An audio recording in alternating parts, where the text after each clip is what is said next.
Only Nina could think an indefinite prison sentence would be a happy time. She straight up was having the time of her life, just singing, having fun, writing letters to her mother, even the isolation cell she was in, the hole, she thought it was a great room. Like, my room is different from everyone else's, it's great. And I'm like, Nina, like, oh my god, like, just the way she reacted to the prison sentence, I don't know how to feel about that, because, I mean, it fits with Nina's character, but I'm just like, Nina, do you not realize how dire your situation is right now? I mean, you straight up are in prison, you can't leave, and you can't get the food you want, and I mean, she's just accepting everything, she's very paused, and I'm like, wow, like, I mean, I guess this shows that she's always thinking of the positive, even in the worst situations, which shows what type of person she is. But just like, holy crap, if I was sent to prison and I was doing stuff like that, I don't know if I could stay happy. I know I couldn't. I don't think I could, honestly. So, seeing how Nina reacted, I was like, this is just like, damn. It was funny, just the way she was going along with it, but I was like, holy crap, Nina, just, you need to take it a little bit more seriously. But besides all of that, though, let's talk about Favaro. So, our boy, the Afro boy, he's back! My boy Favaro! Like, okay, I've been waiting so long for Favaro to come back because I love him. He's a unique main character. He's just completely different from the normal main characters you get from other anime, and that's not even counting his design. He's just such a wonderful character, and seeing him back and him acting like classic Favaro, I was just smiling and laughing throughout the entire episode. Like, his entire backstory of how he got captured.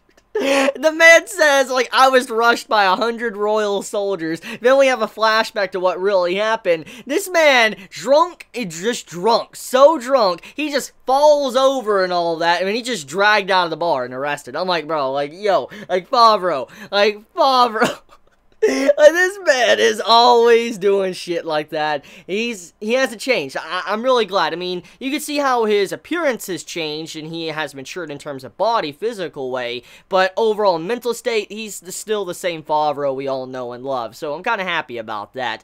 So, seeing this man kind of talk about what, you know, he was doing for the past 10 years was very entertaining, because, I mean, it was kind of like letting us catch up to know what he has been through, and from what we can see, he has been in prison for quite a while. Like, he has been locked up for a good long while. We don't know the exact number or estimate of how many years he's been in there, but we do know he has been in there for a good long while.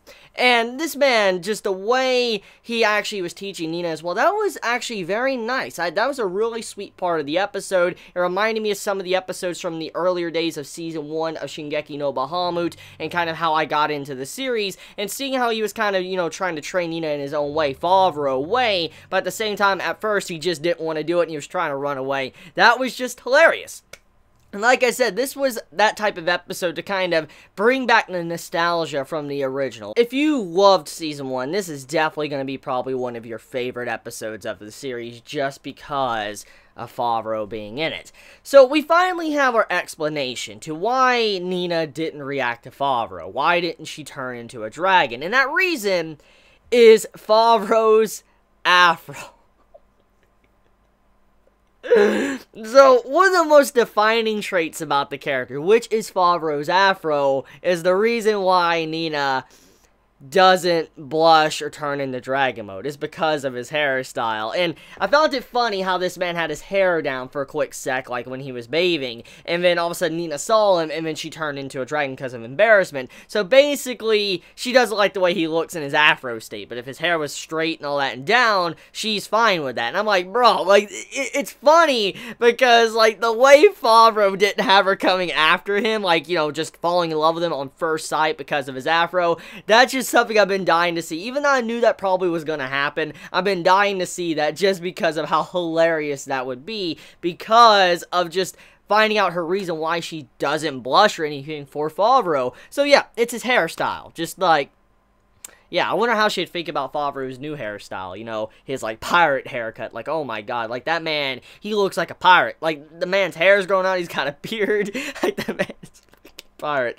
So yeah, besides all jokes and stuff, though, this episode, it kind of was just there to reintroduce Favaro back into the episode. That was the main point of it. That was the main reason for this episode. And if it wasn't for that, it was also setting up for the escape from the prison, and also letting us know what's going on Nina's side as well. And also, Janae, I think that's how you pronounce her name, and for instance, what she's going to be doing in the upcoming episodes as well. She is planning an escape. She's going to be using Nina to also escape as well. And so we do know, since Nina is very powerful, she could probably easily break out. I mean, think about it. She's a dragon, and she thinks about probably someone she likes, she'll turn into a dragon, and then she can go on a rampage and rip open a wall into the prison. So, basically, I think Nina's gonna be okay.